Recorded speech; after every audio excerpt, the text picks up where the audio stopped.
오늘 하나님께서 우리에게 주시는 말씀의 제목은 예수를 믿어서 순종의 성도가 되자라고 하는 말씀, 이 말씀 가지고 우리가 이 고난 주간을 맞이해서 또 특별히 이 고난주의를 맞이해서 예수님의 고난의 의미가 과연 우리에게 무엇을 요구하고 있는지라고 하는 것 하나님 말씀을 통해 살펴보고 은혜를 누리고자 합니다. 물론 이 말씀은 오늘 제목을 다시 띄워주시면요. 이 제목은 예수를 믿어서 순종의 성도가 되자 해서 세 번째 시간입니다. 이 말씀의 제목을 여러분이 유심히 보면 예수를 믿으면 순종의 성도가 된다라고 하는 그 말씀인데 이 말씀은 로마서 전체의 주제입니다. 마틴 로이드 존슨이 이 로마서를 주석하면서 저 말씀을 계속 강조하고 있는 거예요. 로마서 전체는 16장까지 기록되어 있지만 정말 로마서를 통해서 바울이 말하고 싶은 것은 예수를 제대로 믿어서 가짜로 믿지 말고 진짜 믿어서 예수를 믿게 되면 자동적으로 하나님 앞에 재창조되어서 이 순종의 사람이 되거든요. 그래서 예수를 잘 믿어서 정말 하나님 앞에 인정받는 순종의 사람이 되라라고 하는 것, 이것이 로마서 전체의 주제다라는 거지요. 그래서 로마서 1장 5절 말씀에 여기 서론에서도요. 로마서 1장 5절에 이방인 중에서 믿어 순종 나오죠. 여기서 믿고 순종이 아니라고 그랬죠. 중간에 카이라고 하는 휴파코엔 해서 카이라는 말이 따로 들어있지 않아요. 하나의 단어입니다. 믿어서 예수 잘 믿으면 순종의 사람이 된다 이 뜻이에요. 그러면서 믿음이 무언가에 대해서는 로마서 1장에서 11장까지 믿음에 대한 내용을 설명해 주고 있는 거고요. 그 다음에 12장부터 마지막 16장까지에 가서는 그러면 예수 믿으면 순종의 사람이 되는데 순종이라는 것이 무엇인가라고 하는 것을 설명해 주고 있는 거예요. 12장 1절부터 우리가 순종 그러면 하나님이 명령한 거 그대로 준행한다 이런 머리를 가지고 머릿속에서 생각하는데 물론 그 뜻이 없는 것은 아니지만 지금 바울이 이 순종이라는 휘파코엔이라고 하는 단어를 쓸 때 그 단어는 그러한 말씀 명령했을 때 그 말씀대로 순종한다 따라간다 이런 의미가 아니라는 겁니다. 이 휘파코엔이라는 것을 바울이 로마서 12장부터 순종의 내용을 설명하면서 하나의 단어로 요약을 해요. 여기에서 말하고 있는 순종의 의미가 로마서 12장 1절 말씀에서 보면 1절과 2절에서 요약해서 설명해 놓고 있습니다. 그러니까 순종이 우리가 어떤 우리말이 가지고 있는 명령했을 때 준행한다라는 그런 개념에서 좀 벗어나서 지금 바울이 말하고 있는 순종의 의미는 여기 12장 1절에 나온 것처럼 하나님을 기쁘게 해드리는 거예요. 너희 몸을 할 때 이 몸이라고 하는 것이 이 사륵스라고 헬라어에 사륵스가 있고 소마가 있는데 이 소마라는 단어를 썼거든요. 그러니까 우리의 육신적인 지적이고 정서적이고 의지적인 모든 전 인격을 통해서 하나님을 기쁘게 해드리는 것이 순종이라고 하는 단어의 뜻입니다. 그러니까 예수 진짜 잘 믿는 그래서 그 다음에 2절 말씀에서도 하나님 기뻐한다는 것을 이 세대를 본받지 말고 순종은 뭐냐면요. 이 시대 사람들이 뭡니까? 육신적이고 세속적이고 물질적이고 나 세상에서 인정받고 세상에서 출세하고 우리 자녀들 잘 키우고 시집가고 장가가고 이러한 육신적인 그러한 모습에 예수 믿는다고 하면서 거기에만 몰두하지 말고 마음 좀 바꿔서 좀 변화를 받아서 중요한 거 순종은 뭡니까? 하나님 기쁘게 해드리는 거예요. 이게 순종입니다. 그래서 우리 주분교회 성도들 이 로마서가 16장에서 결국은 오늘 제목처럼 예수를 잘 믿어서 그 결과 순종의 사람이 되라라고 하는 것 이것이 오늘 로마서를 통해서 우리에게 주고자 하는 바울이 전하고자 하는 핵심적인 메시지라고 하는 겁니다. 그러면 우리 로마서 1장 5절에서 한번 보십시오. 5절 로마서 1장 5절 말씀 화면에 떴는데 그런 말미암아 우리가 은혜와 사도의 직분을 받아서 그의 이름을 위해서 모든 이방인 중에서 믿어서 순종 나오지요. 믿고 순종이 아닙니다. 믿어서 순종. 그러면 뭘 믿어야 되는지 로마서 1장에서 11장까지 나와 있는데 본문에서 내가 믿는다고 하는 것이 무언가를 설명해 주고 있는 거예요. 여기서 뭘 믿습니까? 성경을 보니까 그 이름이라고 하는 겁니다. 헬라어에 보면은 호오노마라고 하는 오노마는 네임, 이름이라는 뜻이에요. 근데 중요한 것은 관사 호를 썼다라는 겁니다. 영어로 말하면 더 네임이에요. 그 이름이라고 하는 겁니다. 여기서 그 이름이라고 하는 것은 물론 유대인으로서 영접하는 자, 곧 그 이름을 믿는 자, 그 이름이 많이 나와요. 이것은 구약에서부터 유대인들에게 하나님께서 구원하시기로 약속한 그 사람, 바로 그 사람 할 때, 그래서 정관사 덜을 붙여서 호 오누마 이렇게 쓴 거예요. 그 이름, 즉 예수님을 얘기하는 거예요. 그러니까 믿는다는 것은 예수를 믿는 것을 얘기하는 거예요. 예수님의 이름의 뜻이 뭡니까? 자기 백성을 죄에서 구원할 자. 그러니까 결국은 성경에서 말하는 믿음, 우리가 교회 다니면서 도대체 믿음 많이 하잖아요. 주여 믿습니다 하는데 뭘 믿어요? 정말 건강한 믿음이라는 것은 뭐냐면 예수 믿는 것이 믿음입니다. 나를 위해서 십자가에 못 박혀 죽으신 예수님을 믿는 것이 믿음이라는 겁니다. 그러면 여기서 그 이름이 예수님이라고 하는 것을 4절에 가보면요, 또 한 번 강조해요. 우리가 믿는 믿음이 뭔가에 대해서 곧 우리 주 예수 그리스도라고 하는 거죠. 여러분 정말 예수 믿습니까?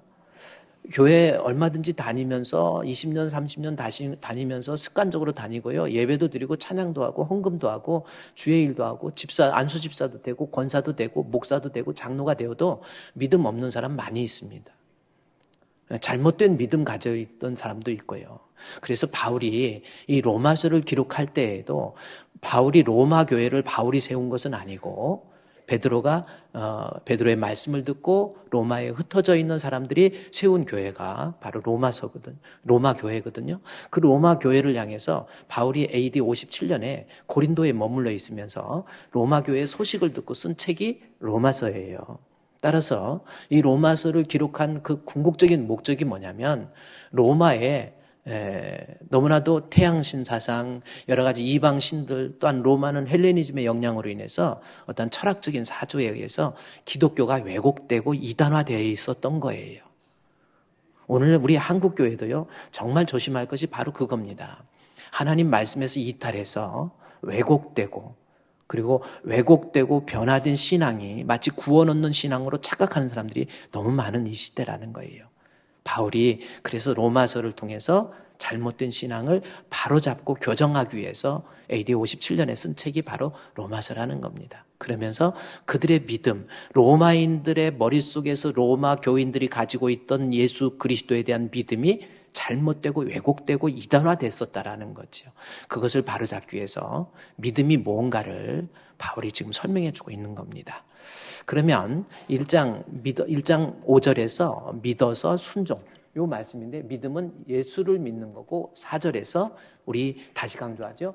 우리 주 예수 그리스도라고 하는 겁니다. 예수 믿는 것이 믿음이에요. 예수 믿는 것이 믿음입니다. 교회에서 신앙생활하면서 다른 거 아니에요. 예수 믿는 것이 믿음이에요.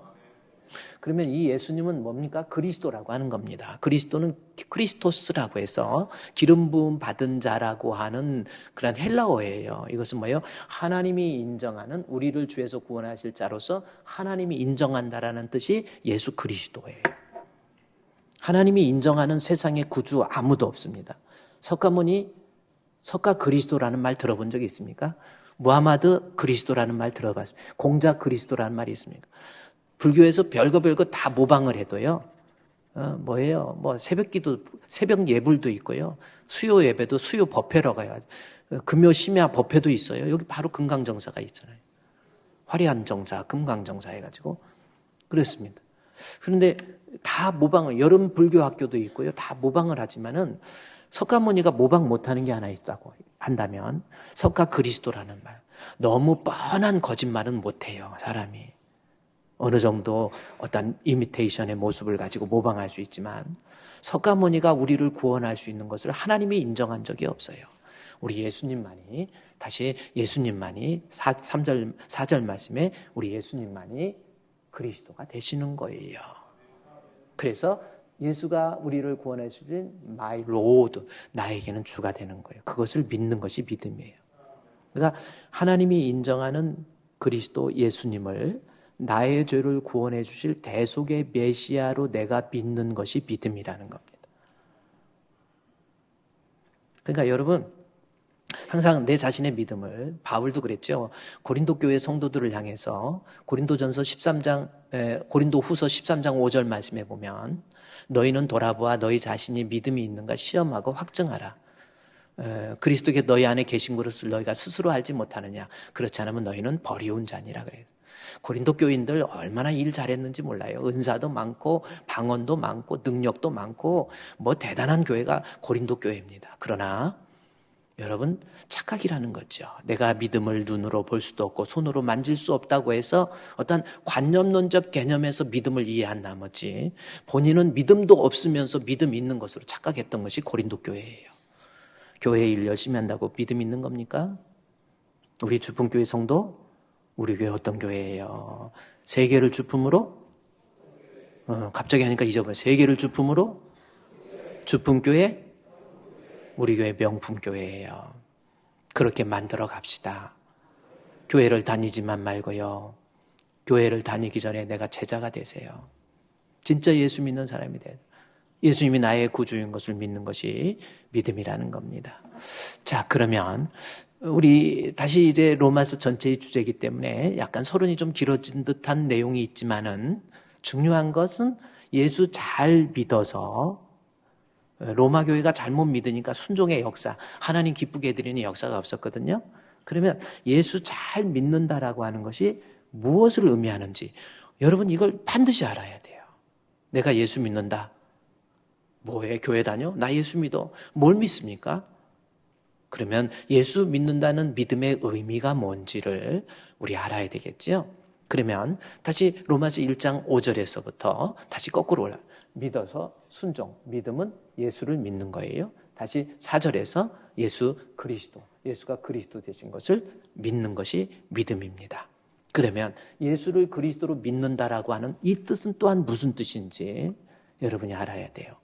이게 짧은 구절, 다시 말해서 로마서 1장 3절과 4절을 통해서 내가 예수 믿는다라고 하는 것이 무엇인지를 정확하게 설명해 주고 있어요.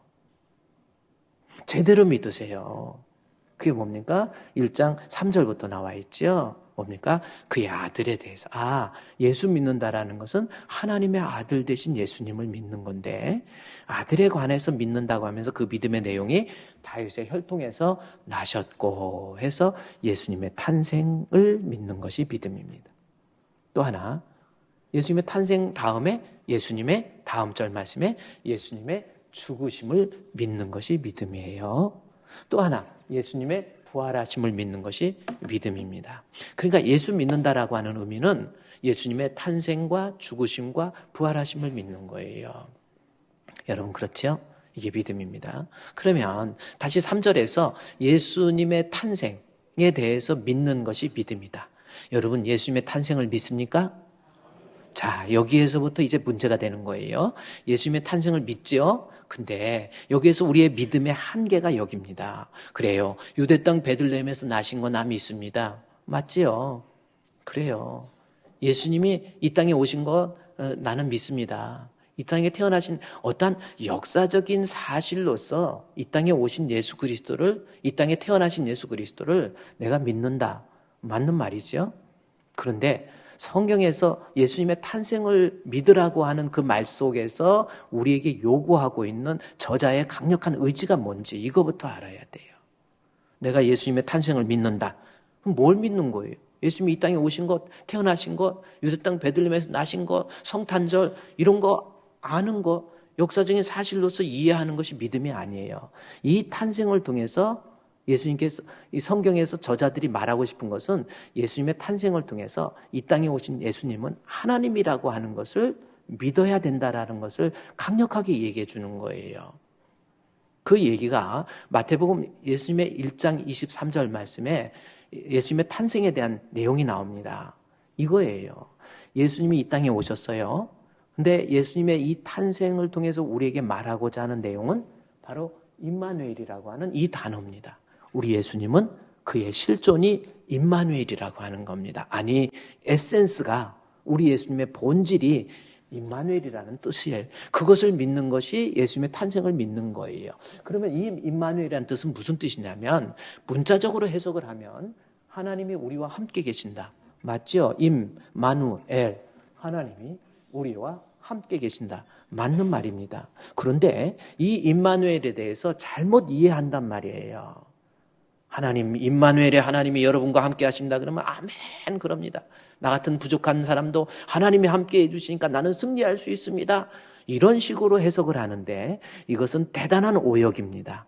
임마누엘이라는, 다시 임마누엘 한번 보면요, 임마누엘이라는 이 단어 자체가 예수님의 탄생 기사에 나와 있는 거기 때문에 예수님의 탄생을 통해서 예수님이 어떤 분인가를 말하고 싶어서 준 내용이지, 예수님이 함께해서 내가 형통하다 이 뜻이 아니라는 겁니다. 여러분, 임마누엘이라는 거예요. 그래서 마태복음 1장 23절에 어떤 내용이 있습니까? 임마누엘의 의미를 보라, 처녀가 잉태해서 아들을 낳는다. 우리는 읽어가니까 그냥 읽지요. 이게 믿음이라니까요. 처녀가 잉태할 수 있습니까? 임신할 수 있습니까? 이때부터 드디어 믿음이라고 하는 어떤 툴이 필요한 거예요. 믿음이라는 도구가 필요한 거예요. 처녀가 잉태한다. 우리는 성경 읽으면서 그런가 보다 하는데 여러분, 죽었다 깨어나도 처녀가 잉태 못합니다. 따라서 우리 예수님은 처녀가 잉태했다라고 하는 것, 이때부터 이해가 안 되지고 상식적으로 받아들일 수 없는 것, 그것을 받아들이는 것이 믿음이에요. 아니, 다 되어지는 거 뭐 믿는다. 오늘 예배 마치고 하나님 오늘 예배 마치고 나 집에 갈 줄로 믿습니다. 뭘 믿어요? 그냥 가요. 그거는. 믿음은요, 내 상식, 내 뜻, 나의 어떤 리전, 어떤 이성적으로 도저히 분석하고 따져도 받아들일 수 없는 것을 받아들이는 것이 믿음이라는 거죠. 처녀가 잉태했다. 이거 받아들일 수 없는 거예요. 그런데 예수님은 보라, 처녀가 잉태하여 아들을 낳았는데 보세요. 뭡니까? 동정녀. 그래서 동정녀 마리아에게 우리 예수님은 요셉의 자리를 대신해서 하나님이 사람의 몸을 통해서 이 땅에 오신 거예요. 그러니까 내가 믿는 예수님은, 저분은 본질이 뭐냐면 하나님이라는 뜻입니다. 그래요. 제가 그래서 오직하면 지난주에 석가모니의 어머니 아버지, 무함마드의 어머니 아버지, 정명석의 어머니 아버지, 어머니 아버지 없이 태어난 사람은 아무도 없어요. 하늘에서 내려온 자, 곧 인자 위에는 예수님만이 성령을 통해서, 마리아의 몸을 통해서 이 땅에 오신 거예요. 그래서 예수님이 임마누엘이라는 것은 하나님이 사람의 몸을 입고 이 땅에 계신 분, 예수님의 본질을 얘기하는 거예요. 예수님은 하나님이시기 때문에 우리를 구원할 수 있는 겁니다. 석가모니가 아무리 좋아도 우리 여러분, 사람으로 태어나서 예수 안 믿으면 태어나지 않는 게 좋아요. 제가 여러분 무슨 무섭지 않습니까? 겁나지 않아요? 생각해 보세요. 가룟 유다한테 예수님이 너는 차라리 죽는 게 나아, 이런 소리 안 해요. 이런 말씀 안 하시고 너는 차라리 태어나지 않는 게 좋습니다. 동물로 태어났으면 차라리 괜찮아요. 사람으로 태어나서 예수 안 믿으면 태어나지 않는 게 좋습니다. 지옥 갑니다. 방법이 없어요. 우리 예수님만이 하늘에서 내려온 자이기 때문에 우리를 구원할 수 있는 임마누엘이라고 하는 겁니다. 그래서 여러분 그래서 우리 신앙 고백하잖아요. 전능하사 천지를 만드신 하나님 아버지, 하나님 믿는다는 의미를 아버지, 유대인들이 가지고 있는 아버지의 개념 속에 옹골차게 집어넣은 거예요. 나 하나님 믿어요. 하나님 뭘 믿어요? 하나님의 아버지라는 고백. 유대인들이 가지고 있는 아버지의 고백은 뭡니까? 나의 기원이 당신입니다라는 고백이 아버지고요. 내 복의 근원이 당신입니다라는 고백이 아버지는 거예요. 그래서 하나님 아버지라고 하는 것은 나의 존재, 이 세상의 모든 존재의 근원이 당신이십니다라는 고백이. 그래서 하나님 믿는다. 그래서 전능하셔서 천지를 만드신 하나님 믿는다고 그러잖아요. 그리고 내가 이렇게 살아가고 살면서 기동하고 또 죽고 이 모든 것이 하나님의 섭리 속에서, 그게 바로 하나님 아버지라는 고백의 의미 속에 들어가 있어요. 여러분, 사도신경 고백할 때 하나님 아버지를 내가 믿사오며 할 때 아무 의미 없이 하면 안 돼요. 진짜 하나님 믿으면 나의 존재, 나의 나 된 것, 하나님의 은혜라는 거예요. 그래서 정말 모든 것이, 내가 이만큼 된 것이 하나님의 은혜라고 하는 것을 깨닫는 사람, 그 사람의 삶의 모습을 통해서 하나님이 묻어나는 거 아닙니까? 모든 것이 은혜, 은혜, 은혜, 하나님 은혜. 그 고백을 해도요, 찬송을 해도 느낌이 틀린 거예요. 그게 하나님 아버지라는 믿음이고요. 예수님 믿을 때 어떻게 믿습니까? 전능하사 천지를 만드신 하나님 아버지를 내가 믿사오며, 그 다음에 우리가 믿는 것이 뭐예요? 그 외아들 우리 주 예수 그리스도를 믿사오니. 그래요. 예수 믿어요. 그러면서 예수님 믿는다는 의미를 이제는 뭘로 말하고 있습니까? 그 외아들 우리 주 예수 그리스도를 믿사오니 이는 성령으로 잉태하사 뭐예요? 동정녀 마리아에게 나시고 라고 하는 말이 있습니다.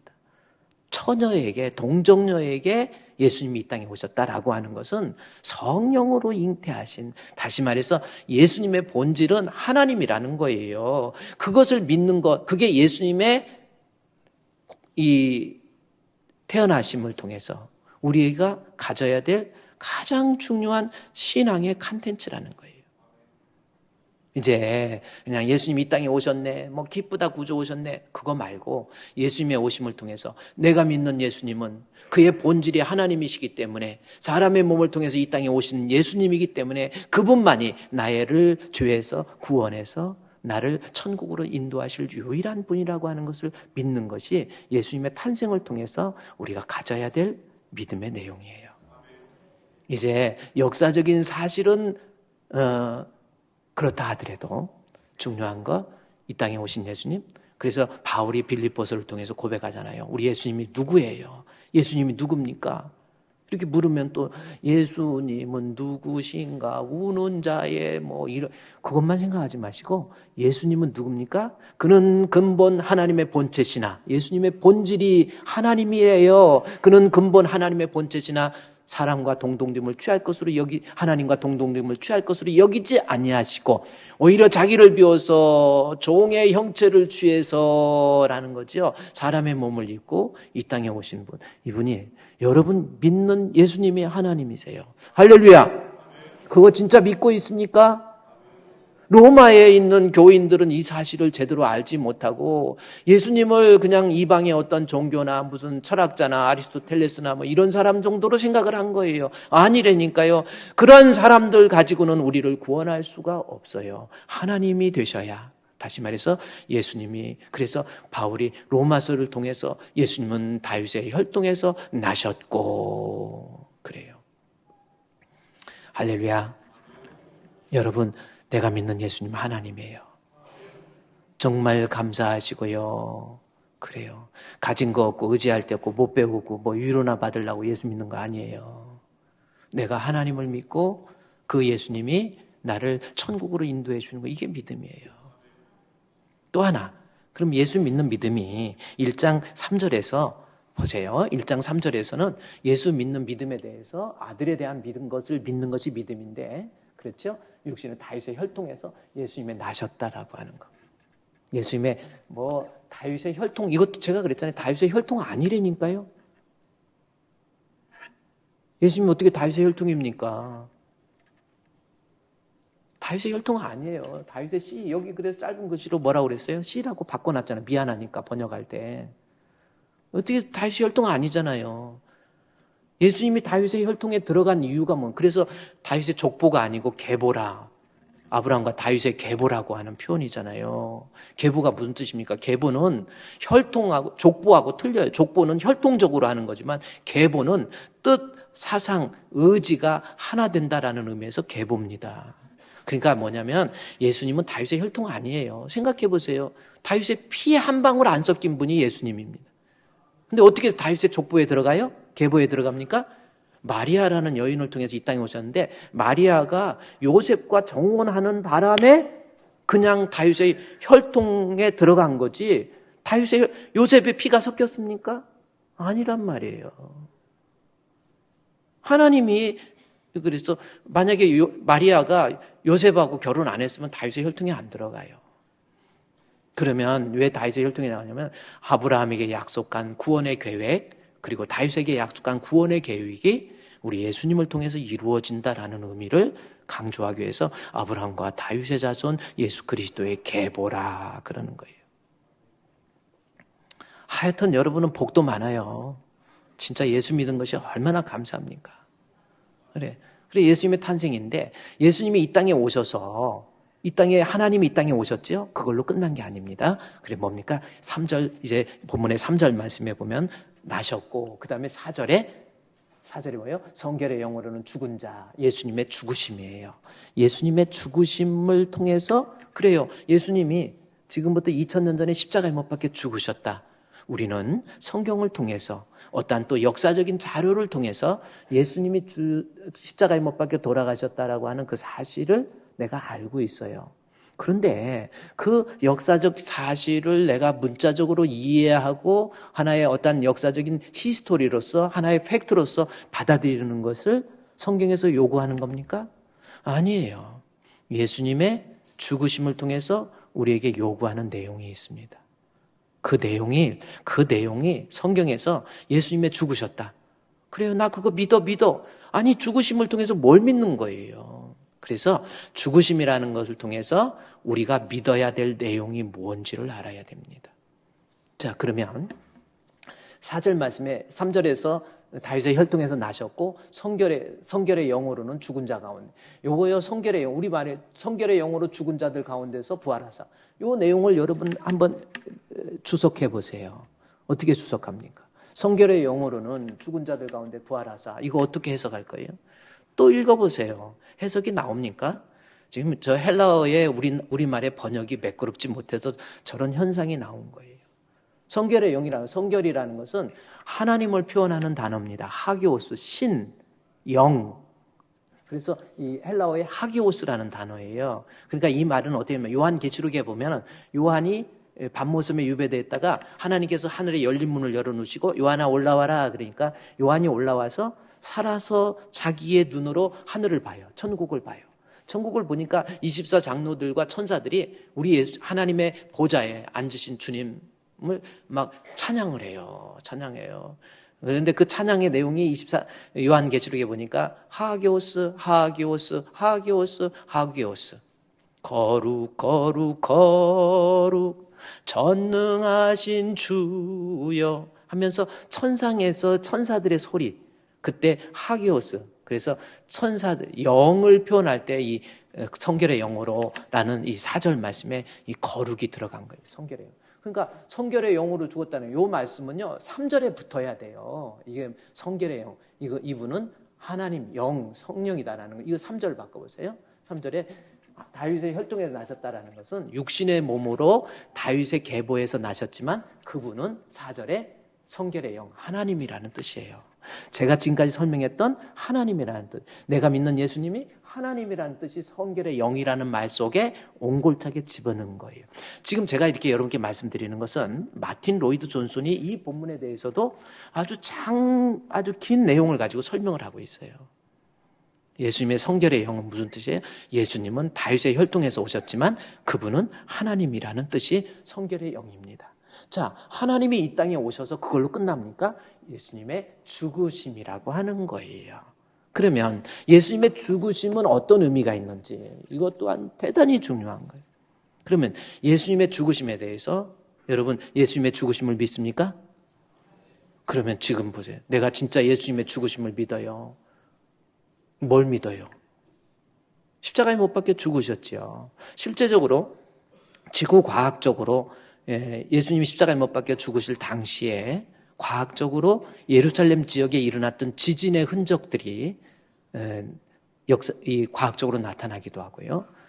태양이 빛을 잃고 땅이 진동하고 그것처럼 예수님께서 역사적으로 십자가에 못 박혀 죽으셨어요. 근데 죽으신 것을 믿는다는 게 무슨 뜻이냐는 거죠. 그것은 바울이 이제 예수님의 죽으심을 믿는 것이 믿음인데 로마서 1장, 2장, 3장에서 한번 넘겨보세요. 1장, 2장, 3장에서 설명하다가 4장 25절의 마지막으로 예수님의 죽으심에 대해서 우리가 믿어야 될 내용이 무엇인가를 딱 이야기해주고 있어요. 예수님의 죽으심에 대해서 성경에서 저자가 말하고자 하는 신학적 의도가 뭐예요? 이거예요. 예수님은 죽으셨는데 우리가 범죄한 것 때문에 여기 내어줌이라는 것은 친이라는 단어입니다. 친이. 그러니까 억지로 막 갖다 묶어가지고 십자가에 못 박혀 죽은 것이 아니라 친이라는 거. 이거 친이도 대단히 중요한 거예요. 그래서 예수님의 죽으심에 대해서 세 가지 단어 속에 예수님의 죽음이 가지고 있는 영적인 의미, 예수님의 죽음을 믿는 성도들이 알아야 될 영적인 의미가 세 가지가 들어있어요. 예수님의 죽으심은 뭡니까? 우리가 범죄한 것 때문에 라는 거예요. 여기서 중요한 것은 예수님이 십자가에 죽으심은 바로 우리 때문에 십자가에 못 박혀 죽으셨다. 우리의 죄 때문에 십자가에 못 박혀 죽으셨다라고 하는 것. 이것이 예수님의 죽음을 통해서 우리가 알아야 될 가장 중요한 내용이라는 겁니다. 다시 예수는 우리 범죄한 것 때문에 십자가에 못 박혀 죽으셨습니다. 믿으십니까? 그러면 여기에서 강조하는 것이 뭐예요? 예수님의 죽으심은 우리 죄 때문에 죽었다는 거, 우리라고 하는 거예요. 자, 세상에서 이 죽음이라는 거, 여러분도 죽고 저도 죽습니다. 내가 좀 뭐 배우고 실력 있고 잘생기고 이쁘고 뭐 이랬다고 안 죽는 거 아니에요. 그러니까 세상에 태어나서 너무 잘난 체 하지 마시고요. 좀 배웠다고 실력 있다고 꺼들거리고 그러고 다닐 거 없어요. 우리도 다 죽을 사람들이에요. 죽어서 뭐 할 사람? 썩을 사람. 그래서 가장 복음적인 욕이 뭐라고 그랬어요? 어떻게 이렇게 잘하셔? 그거 갑자기 조용하고 있다. 뭐예요? 그랬더니 알아. 썩을 놈들 해가지고. 우리는 다 썩을 거예요. 별거 아니라는 겁니다. 내 영혼이 떠나면 좋네요. 근데 우리도 죽는데 한번 세상에서 죽는 사람들의 이유, 다 죽는 사람이 있어요. 무덤에는 오늘 제가 헷갈려요. 무덤은 뭐 없는 무덤 없다고 이러는. 핑계 없는 무덤. 그래요. 아무 이유 없이 죽은 사람은 없어. 늙어서 병들어서 죽든지 뭐든 사고로 죽든지 뭐든 하여튼 죽은 거예요. 다 죽는 데는 이유가 있다라는 겁니다. 예수님의 죽으신 이유가 뭐냐는 거예요. 자, 우리 예를 들어서 여러분도 죽죠. 저희 아버님은 97세에 이제 해가 바뀌었으니까 재작년에 돌아가셨습니다. 금방인 것 같아요. 아버지 이제 제가 모시고 있다가 아버지가 이게 쓰러지시면서 욱 하고 쓰러지길래 아버지 해가지고 해서 응급실 병원으로 갔어요. 병원을 가가지고 했더니 의사가 다 사진을 찍어보고 뭐하고 하더니 다 찍어보더니 저를 부르더니 이제는 사람이 할 수가 없습니다 그러더라고요. 그래서 왜요? 그랬더니 여러분 나이가 들면요 이 혈관, 뇌혈관이 모세혈관으로 약한데 그 혈관이 혈압이나 당뇨 같은 걸로 딱 터져버리면 뇌출혈이 되지만 근데 저희 아버님 같은 경우는 뭐냐면 그런 대로 건강하신데 혈관이 노화가 된대요. 그래서 그 의사 선생님이 표현하기를 뇌에서 피가 새고 있습니다 그러더라고요.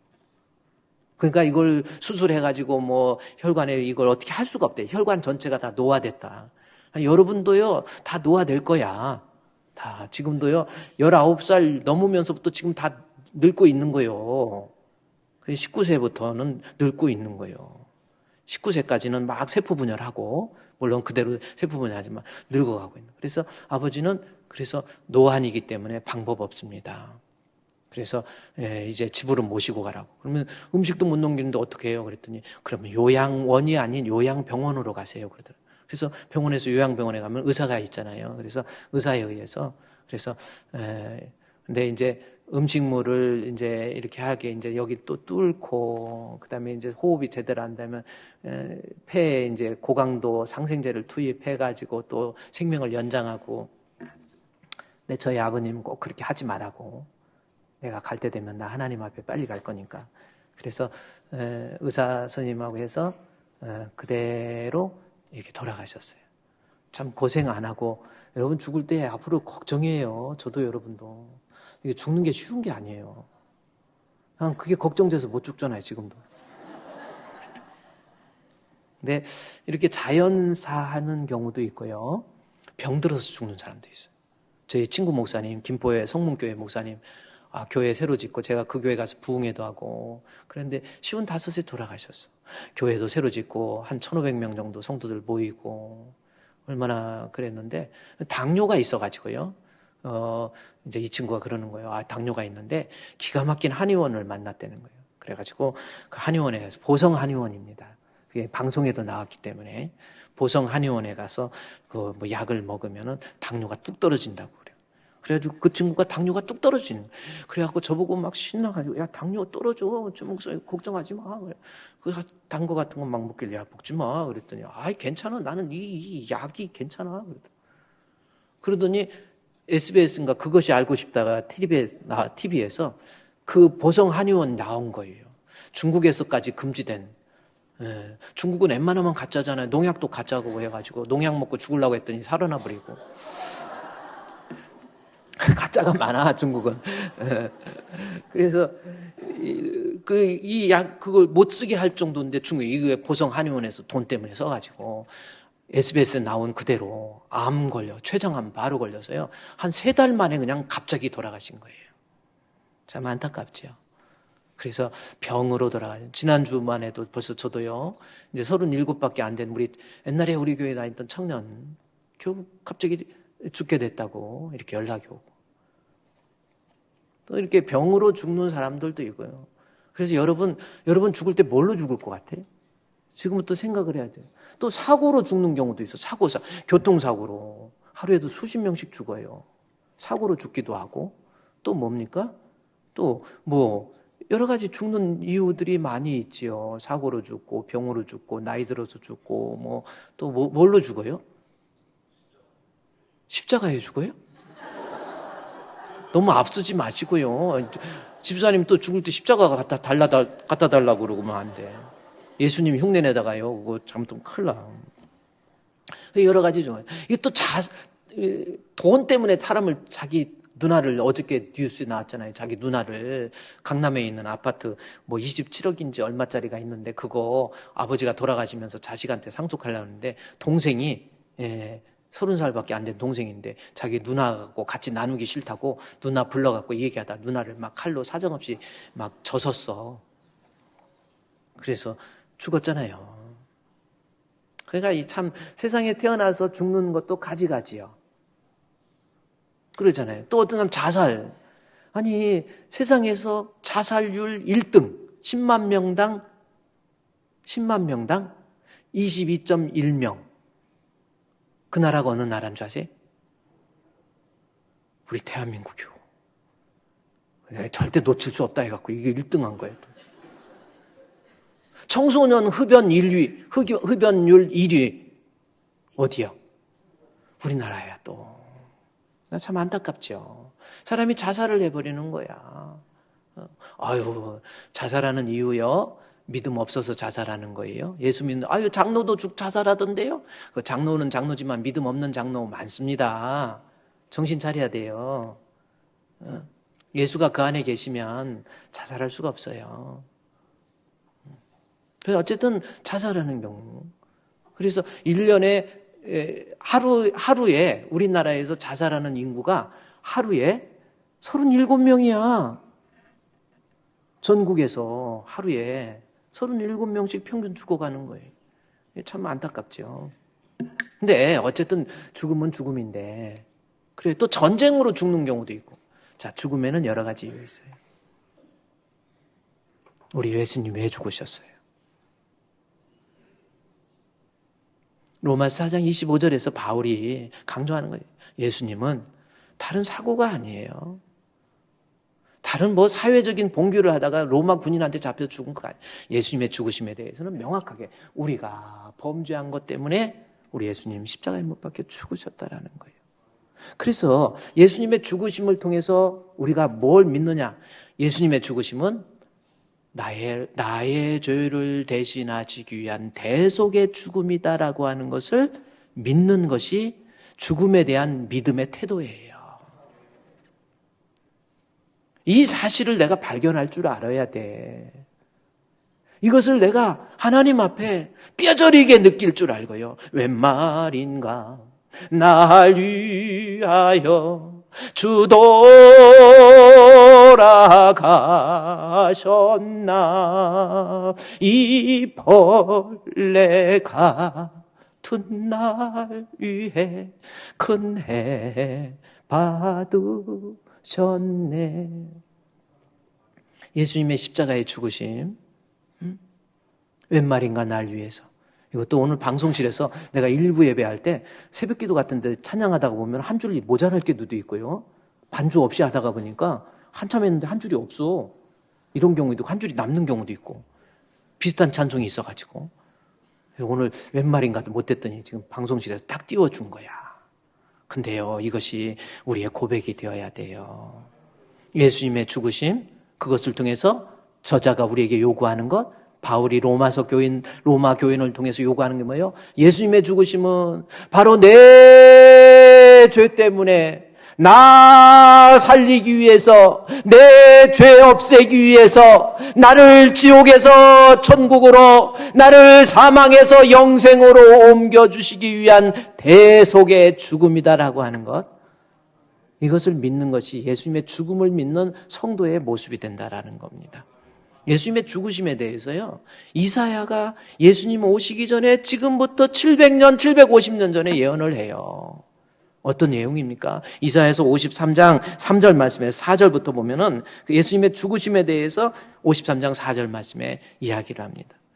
이때가 언제냐면 지금 이사야가 이 글을 썼거든요. 이사야는 지금 예수님 오시기 전에 몇 년 전이냐면 이사야는 어떤 사람이 우시야와 요담과 아하스, 이스라엘 왕 우시야와 요담과 아하스, 히스기야 때 활동했던 선지자가 이사야입니다. 그러니까 우시야 요담 왕, 그때가 뭐냐면 예수님 오시기 전에 750년 전이에요.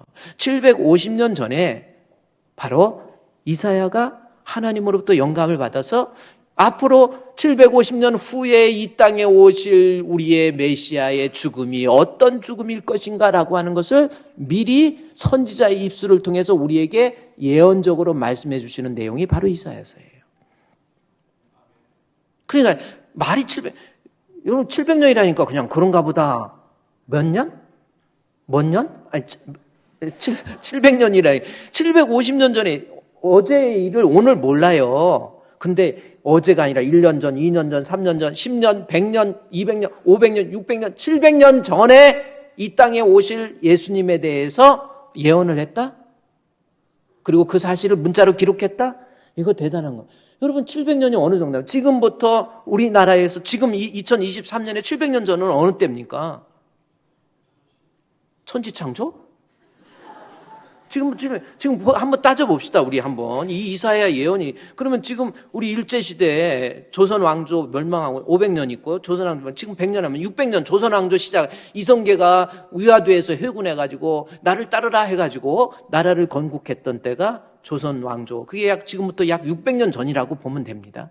그러면 700년 전이면 앞으로 100년이면은 고려시대예요. 그러면 제가 한번 따져봐서 고려시대 그때면은 약 한 1450년이면 고려시대 공양왕, 그렇죠? 창왕, 우왕, 그 다음에 공민왕, 그러니까 공민왕, 공양왕 이럴 때야. 우왕좌왕하고 있잖아요. 우왕, 창왕 해가지고. 근데 실제로 우왕좌왕해요. 몽골에 의해서 최씨 무신 정권에 의해서 강화도로 도망갔다가 제주도로 가서 삼별초 만들어가지고 몽고에 항구하다가 그래가지고 왕을 세웠는데 이제 결국은 몽골에 의해서 왕이 가가지고 가서 이래가지고 기호항우도 나오잖아요. 거기서 그때 그래가지고 나라가 완전히 엉망되죠. 그리고 고려가 결국 멸망합니다. 그때가 그러니까 1450년 정도에 지금 때를 예언을 한 거야. 그러니까 공양왕이 이제 지금 태어날 저를 최성훈이는 목회도 자격도 없는데 하나님이 은혜 주셔가지고 목사님으로 삼아주시고 근데 다른 건 몰라도 인물은 최고난다. 이런 거를 예언한다든. 이거 얼마나 신기한 거예요. 근데 우리 예수님 이 땅에 오시기 전에 여러분 700년 전에 이사야서 53장 4절, 5절, 6절을 통해서 우리에게 예수님의 이 땅에 오셔서 십자가에 못 박혀 죽으심에 대해서 이야기합니다. 강조하는 말이 뭡니까? 오늘 4절에 근원실로 보세요. 계속 우리의 질고 근원실로 우리의 질고를 지고 우리의 슬픔을 당하였거늘 우리는 생각하기를 징벌을 받아 하나님께 고난을 당한다 하였노라. 5절 말씀에서 보면은 그가 찔림은 여기 십자가의 죽으심입니다. 고난입니다. 예수님의 그가 찔림은 누구의 허물? 우리의 허물. 그래서 계속 우리를 강조해요. 그가 찔리면 우리의 허물 때문이요, 그가 상하면 우리의 죄악 때문이라. 그가 징계를 받음으로 우리가 평화를 누리고 그가 채찍이 맞음으로 우리가 나음을 받았도다. 6절 말씀해 보면은 우리는 다 양 같아서 각기 제 길로 갔거늘 여호와께서 뭐예요? 우리 무리의 죄악을 그에게 담당시켰었도다. 예수님의 십자가의 죽으심에 대해서 750년 전에 이사야를 통해서 예수님, 그래서 계속 4절, 5절, 6절, 4절부터 봐도 계속 우리예요. 예수님의 죽음은 단순한 죽음이 아니라는 거예요. 우연한 죽음도 아니에요. 사고사도 아니에요. 분명한 목적이 있습니다. 내 죄 없애기 위해서 우리 예수님이 십자가에 못 박혀 죽으셨다라고 하는 것, 이것을 믿는 것이 믿음이라니까요. 그래서 이사야서가 700년 전에 예언했던 이 이사야서를 바울이 로마서를 쓰면서 소환해 와요. 그것이 로마서를 통해서 이제 소환해서 로마서 4장 25절에서 이야기하는 거예요. 뭡니까? 우리 예수님의 십자가에 떼어주심은 단순한 게, 우리 예수는 우리가 범죄한 것 때문에 십자가에 못 박혀 죽으셨다라는 겁니다. 이것을 믿는 것이 믿음이에요. 우리를 의롭다 하시기 위하여 살아나셨다 해서 우리. 그래서 이사야서를 소환하듯이 우리라고 하는 대명사, 인칭 대명사잖아요. 인칭 대명사 복수형입니다. 비어, 독일 말로 비어.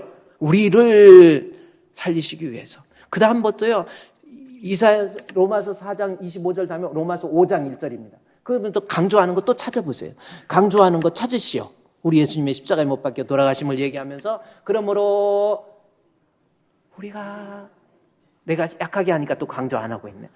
그러므로 우리가 믿음으로 우리 주 예수 그리스도로 말미암아 하나님과 화평을 2절에서도요. 계속 우리가 믿음으로 서 있는 이 은혜가 얻었으면 영광을 즐거워하느니라 3절에서도요. 이뿐만 아니라 우리가 환난 중에 즐거워하나니 환난은 인내를, 인내는 연단을. 5절 말씀에 이제 보세요. 소망이 우리를 부끄럽게 하냐면 우리에게 주신 성령으로 말미암아 하나님의 사랑이 우리 마음에 부음받아요. 6절 보세요. 우리가 아직 연약할 때 하나님께서 기약대로 우리를 위해서 계속 우리예요. 6절 8절에서도 그 의인을 위해서 8절 말씀해 보세요. 우리가 아직 죄인 되었을 때 그리스도께서 우리를 위해서, 이게 하나님께서 우리에 대한 자기 사랑을 확증했다고. 예수님의 죽으심은 바로 내 죄를 위한 대속의 죽음이라고 하는 것을 믿는 것이 믿음이라니까요. 여기 10절에 가봐도 마찬가지예요. 계속 강조하는 것이, 곧 우리가 원수 되었을 때 그의 아들의 죽으심으로 말미암아 하나님과 화목게 되었을 때 더욱 그의 살아나심으로 말미암아 구원을 받게 된다. 여기서 또 한 가지, 우리잖아요.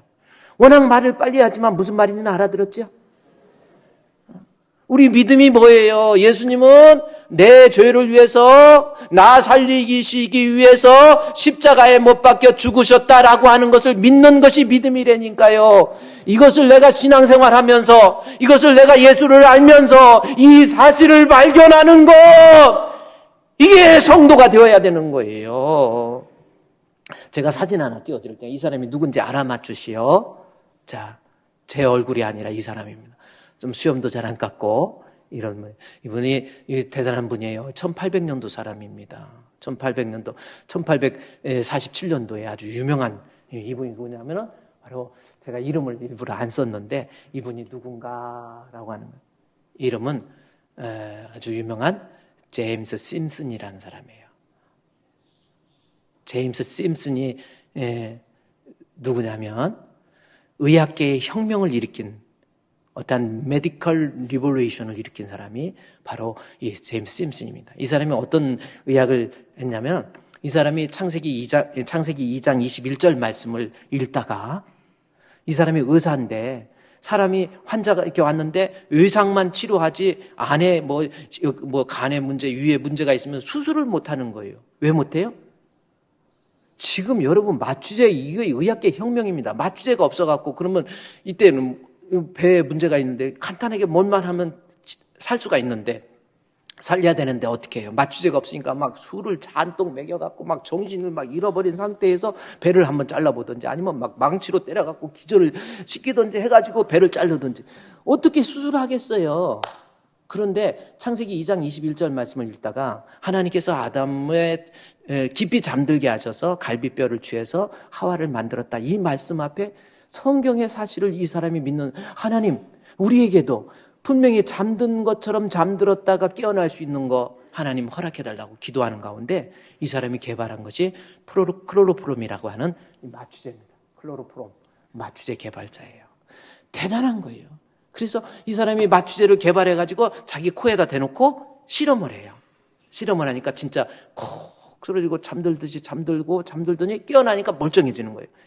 야, 이거 이제는, 그래서 그때부터 웬만한 사람 수술할 때 막 망치로 안 맞아도 되고 뭐 술을 안 마셔도 되고 이거 마취해서 수술하니까 대단한 거잖아요. 그래가지고 1847년에 개발해갖고 1853년도에 영국의 유명한 빅토리아 여왕, 대단한 빅토리아 여왕, 이 사람이 해가 지지 않는 나라라는 말을 거기서 만들었잖아요. 남쪽 북잉글랜드, 남쪽의 잉글랜드 뭐 해가지고 다 통일하고 유럽의 웬만한 지역을 다 이 빅토리아 여왕이 다 흡수하고, 그리고 인도까지, 인도의 여왕이 빅토리아 여왕입니다. 인도까지 넓은 나라를. 근데 이 사람이 1853년도에 아기를 낳아야 되는데, 아기를 낳았는데 난산을 나면서 결국은 죽어가는 거예요.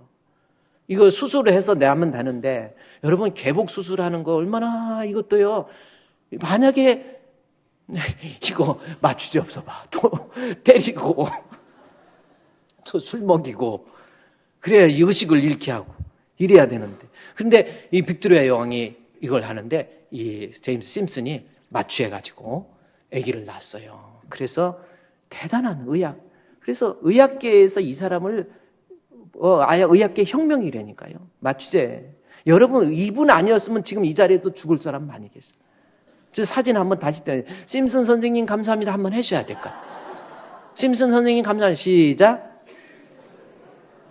네. 그래서 빅토리아 여왕도 너무 감사해가지고 이 심슨 선생한테, 그때 의사들은 별로 이렇게 귀족이 아니었거든요. 그래서 처음으로 이 심슨 경이라고 하는, 서라고 하는 말을 붙여줬어요. 그래서 심슨 경이 됩니다. 그래서 의학계에서 독보적인 아주 유명한 사람이었는데, 이분이 이제 은퇴하고 다 내려놨을 때 수많은 후배들과 교수들, 의사들이 다 모였을 때 궁금한 거예요. 손을 들고, 선생님께서 지금까지 개발하신 것 중에서 가장 위대한 개발이 뭡니까? 그랬더니 기자들도 그렇고 옆에 있는 사람, 당연히 클로로폼이지, 그 마취제 그거 없었으면 안 돼, 당연히 클로로폼이지 이랬는데, 그 질문을 받고 저분이 한 3분 정도 그냥 있더니, 내가 발견한 위대한 발견, 첫 번째, 내가 하나님 앞에 주인이라고 하는 그 사실입니다. 두 번째, 이 주인을 살리시기 위해서 우리 예수님 십자가의 대속의 죽음을 죽으셨다는 사실을 내가 발견한 것이 가장 위대한 발견입니다. 진짜 제가 한 말 같아서 제가 이북에서 따갖고 왔어. 클로로폼을 발견한 과학자 제임스 심슨 경 써잖아요. 근데 이분이 마치게 된 세상을 맞이해 친척들과 모인 친구들, 학자들 모여가고, 당신이 지금까지 발견한 것 중에서 가장 위대한 발견이 무엇이라고 생각하십니까? 라고 하자 그는 주저하지 않고, 나는 가장 위대한 발견은 나는 죄 많은 죄인이요, 또 하나는 예수가, 그리스도가 나의 구주, 내 죄를 위해서 십자가에 못 박혀 죽으셨다라고 하는 그 사실을 발견한 것이 내 인생의 가장 위대한 발견. 우리 성도로서 교회 다니고 신앙생활하면서 우리 예수님은 내 죄를 위해서 십자가에 못 박혀 죽으셨다고 하는 그 사실을 내가 발견하고, 내가 인정하고, 내가 신앙하는 것, 이것이 고난주간을 맞이해서요, 우리 성도들 뭐 고난주간이라, 예수님 고난, 아이고 나 슬퍼 하고 막 웬 말인가 막 슬퍼하는 거 그거 아니에요. 그래서 제가 이번에 고난주간 특별 새벽기를 통해서 화목된 자로서 즐거워하느니라, 제가 아까 그랬죠. 고난과 즐거움 맞지 않잖아요. 그러나 그리스도의 진정한 고난을 통해서 우리가 누리게 될 가옵고 매노이 즐거움이에요. 그래서 로마서 5장을 통해서 내일 새벽기도부터 내가 예수 그리스도의 십자가의 죽으심으로 인해서 내가 하나님 앞에 가옵고 매노이 즐거움의 모습으로, 어떤 모습으로 나타나야 될 것인지, 이것을 발견하게 되거든요. 아직도 교회 다니면서 그냥 여러분 제발 신자가 좀 되세요.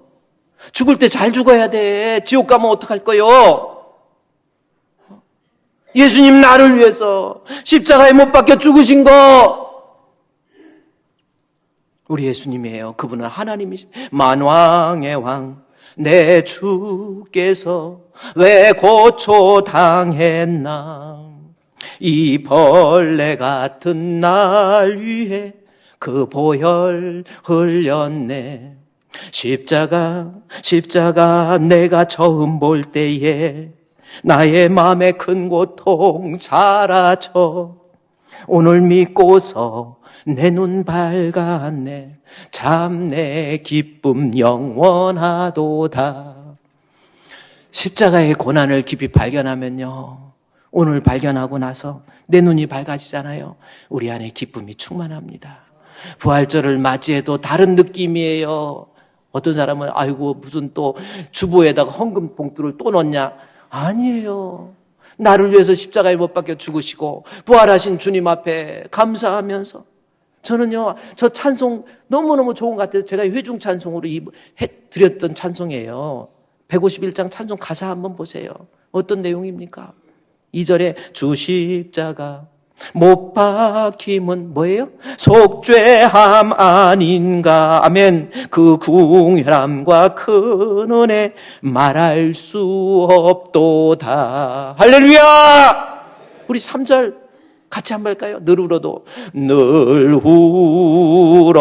아멘. 그 큰 은혜 다 갚을 수 없네. 아멘.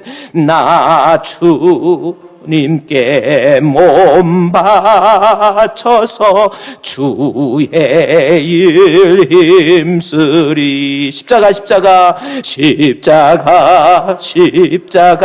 내가 처음 볼 때에 나의 마음의 큰 고통 사라져. 오늘 믿고서 내 눈 밝았네. 참 내 기쁨 영원하도다. 아멘.